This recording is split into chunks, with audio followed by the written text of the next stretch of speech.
I see a lot of debate online on what's truly better, single player or multiplayer gaming, and a lot of my friends come to me because of this, because I'm almost like the Heimdall from Thor of gaming, being able to bridge together these two different genres because I'm so experienced in both. So in today's video, I'm going to be talking about really which has led the charge in terms of the history of gaming over the other, and where I think the future of gaming will go, and which genre will really take the lead moving into the future of games. I think some key games to focus on for this video are for multiplayer games, Valorant, Fortnite, Overwatch, and Mario Kart.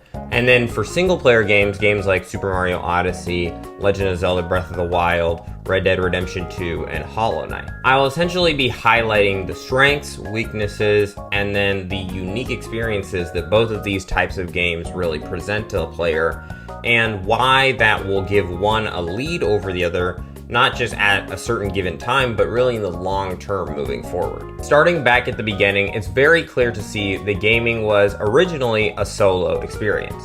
And with games like Pac-Man, Frogger, and the original Mario, it makes sense why this is, because the technology just wasn't there to support multiple people playing a game with each other. So obviously, the big games of the time were going to be games that just you could play by yourself. However, just like in anything else, as technology would begin to advance, so would innovations, and gaming would now be able to be played by multiple people, the same game at the same time. So this caused the rise of multiplayer gaming. Maybe one of the most well-known multiplayer games of all time is Pong, which really was just a smash hit during its time and still is extremely iconic, as well as games like Street Fighter 2, which took over the arcade scene all across the world and really created this new genre of fighting games that is still extremely popular to this day. So straight out of the gate, multiplayer was putting up a huge fight, and a lot of people who were previously interested in single-player competitors had now begun shifting toward multiplayer gaming. Along with this, as technology began to adapt and evolve more and more so, they began to innovate to the point where there was really a big culture around local multiplayer and couch co-op, which would obviously make multiplayer games grow and even exceed that of single player, which was the original, because people just like to do things with their peers, their friends, their family, whoever it may be. As social creatures, humans, we really just enjoy things like that. So once we were able to play games with a lot of other people, it just surpassed single player experiences. Single player, however, would not go down without a fight, as moving into the Nintendo 64 generation, some massive titles would be released as single player games, such as Super Mario 64 and The Legend of Zelda Ocarina of Time. And these games really made a lot of people pivot who had previously been very invested in multiplayer back to single player, because it almost seemed like if you wanted maybe a more fun, casual experience, you would go to multiplayer. But if you wanted the most advanced technology that people currently had to offer, it was always going to be in single-player games. With something like Mario 64 having never been even thought of before, like you could have a 3D game like this, and yet now you did, and it wasn't going to be multiplayer. So multiplayer, you will tend to realize with a lot of the trends throughout this video, is that it kind of lags behind technologically, but it still stays at the forefront of people's consciousness just because people like to do things with other people. Single player games, however, did not hold their lead for very long, as moving into the late 2000s, a lot of multiplayer began to boom around the gaming community, with consoles like the Nintendo Wii, literally having the name be Wii, like we play together, being very multiplayer focused with very iconic games such as Wii Sports, which is very focused on a lot of groups, playing together, mostly family oriented. And then even if you look at the online multiplayer side, the consoles that were really popular during this time were things like the Xbox 360, which had smash hit multiplayer games such as Halo and Call of Duty Modern Warfare 2.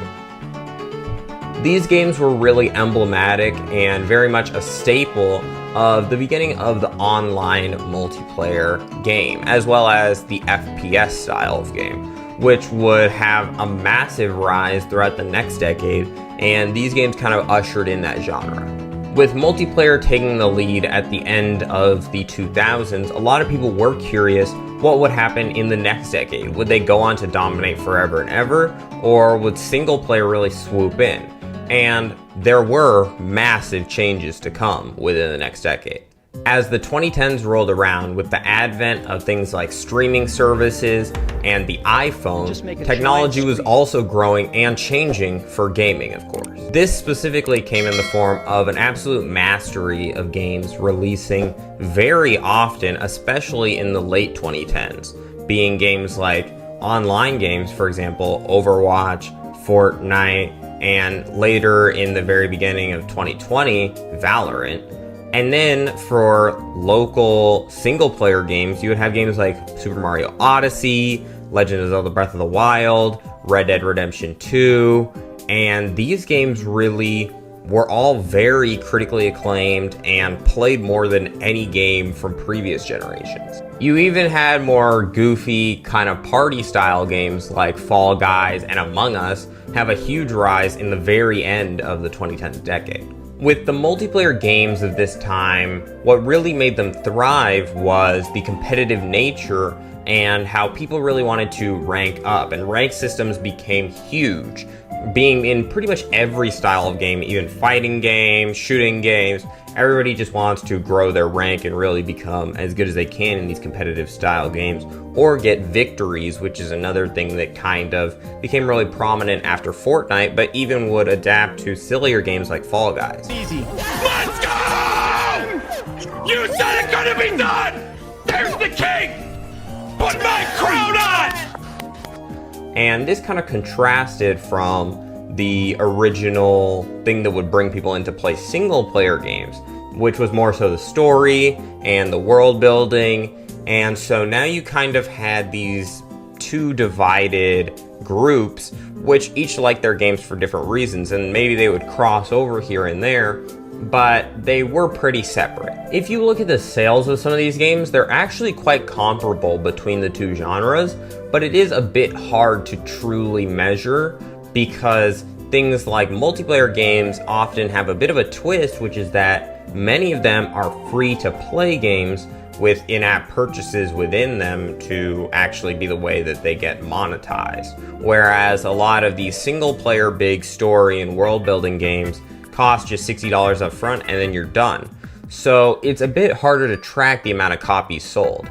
But for some big single-player games, you have numbers like Legend of Zelda Breath of the Wild with 32 million copies sold, Super Mario Odyssey with 28 million copies sold, and Red Dead Redemption 2 with 67 million copies sold, which is just absurd. When you compare these to some of their multiplayer counterparts, though, you actually see that it's pretty comparable, with games like Overwatch having 50 million copies sold, and games like Mario Kart 8 having 71 million copies sold, which just sounds wild, but it's actually nothing compared to some of their free-to-play counterparts. And I think a lot of people maybe don't realize why these companies do free-to-play. You can get so many people to get your game if it is a free-to-play game, and that's why so many of these online multiplayer games use that strategy. For example, a behemoth in the industry, Fortnite, has a record. Remember, before the highest amount of plays I had mentioned was 71 million.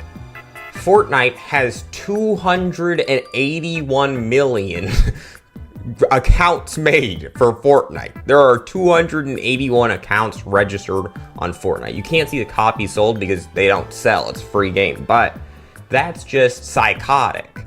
And that's really why so many of these games like Fortnite, Apex Legends, whatever it may be, are these free-to-play games of service style games, because they just know they can get so many people to play their game that way. Something I could have probably assumed, but I was shocked still by the sheer number difference, is the fact that single-player games, if you look at monthly player base, is so much lower than multiplayer games. And the reason for this is that once you complete a single player game, you don't really have much of a reason to go back to it.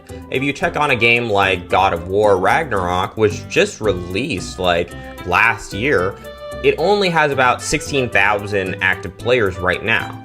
But if you go to some of these multiplayer games, they will be in the millions for this month.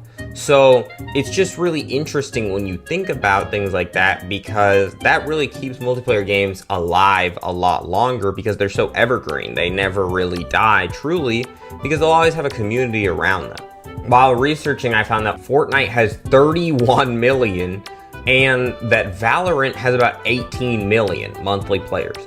So these are all huge numbers. But a game that's a single player game that actually has more than any of these is Red Dead Redemption 2. And this actually is something that I find really important and I really want to highlight in this video because I think it really speaks to what the future of gaming is going to look like. You see, Red Dead Redemption 2, although being a single player focused game initially and it has a campaign, you can play Red Dead Online. And by the way, Red Dead Redemption 2 has 37 million players monthly. So this is super interesting because it's technically a single player game, but since it's got a multiplayer mode, it really crosses over. And this goes into what I think the future of this will look like. I think as we move forward into a new age of gaming, the lines between single and multiplayer experiences will really be so blurred, you almost cannot tell the difference. And I think we will have many games like Red Dead Redemption 2, where what do you even call it, a single player or a multiplayer game? It's hard to even really know. And I actually have a perfect example of this being what was the absolute biggest game of last year, Elden Ring. Elden Ring is kind of a single player game because like you would think it would be. It's a Dark Souls game, but you could play it online multiplayer with friends. Some people play throughout this whole game just by themselves, and that's going to be very tough. Surviving millennia, bro. The amount of...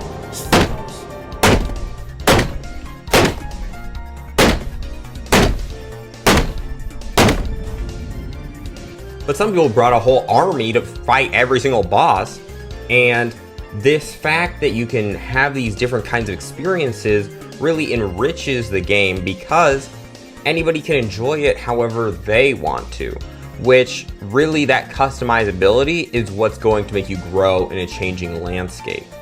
And you even look at other games such as Destiny, which is really a multiplayer game, but it has single player aspects like a rich story. And you just see that throughout time as we're moving forward, it's almost less of a divide and they're almost merging into one. You really rarely see a big AAA game that is just going to be single player and nothing else, or just going to be multiplayer and nothing else. It's oftentimes going to be somewhat of a hybrid style game. And I think this is really interesting to see. I think moving forward into the future, even if a game has no multiplayer support, it may feel multiplayer because possibly with the advancements of AI, an AI-based companion can almost feel like another player you're engaging with within a single player game. And then multiplayer games will have such rich and deep storylines and cutscenes and things of the sort that they will feel like a single player experience.